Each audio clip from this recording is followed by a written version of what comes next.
Hello everyone! We are back with another episode of Tips and Tricks. My name is Christy Wyne and I'm a learning strategist with Planet Technologies.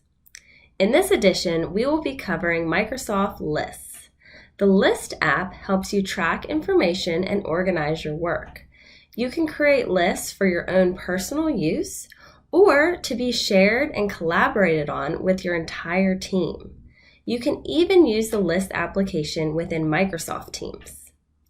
Microsoft Lists has a number of great options to get you started.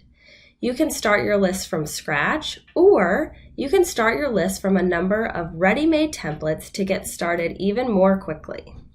So let's go ahead and take a look at how easy it is to create a list. At the very top of our List app, you can see the button to add a new list. When I click on this, it will allow me to get started from a blank list, from Excel, or start from an existing list. Below this, there are a number of different templates that I can choose from to get started a bit more quickly. I'm going to create a list from a template.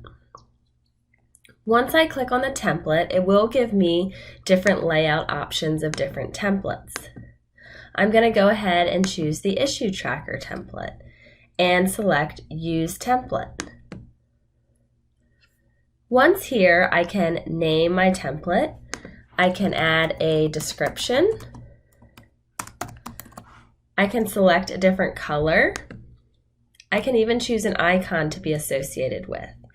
And then I can save it to my list, which would be my personal list, or I can actually upload it and save it directly to a Microsoft team. So I'm going to go ahead and save it to the Mark 8 project team and select Create.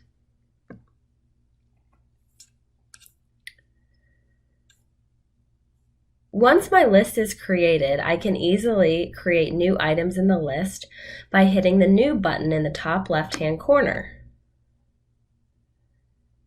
Here, I can add the issue that I've encountered.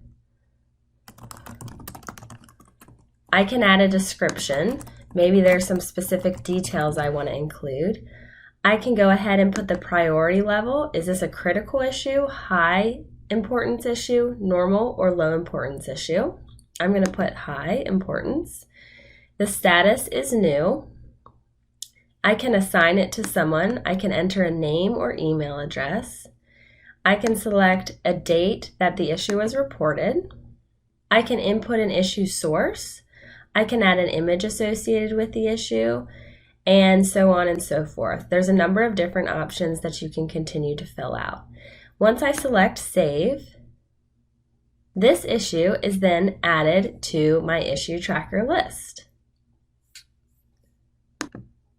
I can continue to follow these steps until I've added all the issues that I would like to add to my list.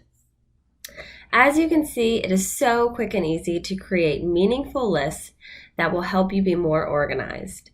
We hope you enjoyed this video, and if you did, please go ahead and hit that like button and feel free to share. If you have any questions or would like to connect with a Planet Technology learning strategist, just send an email to info@futureproofyourworkforce.com. Thanks again for watching, and we'll see you next time.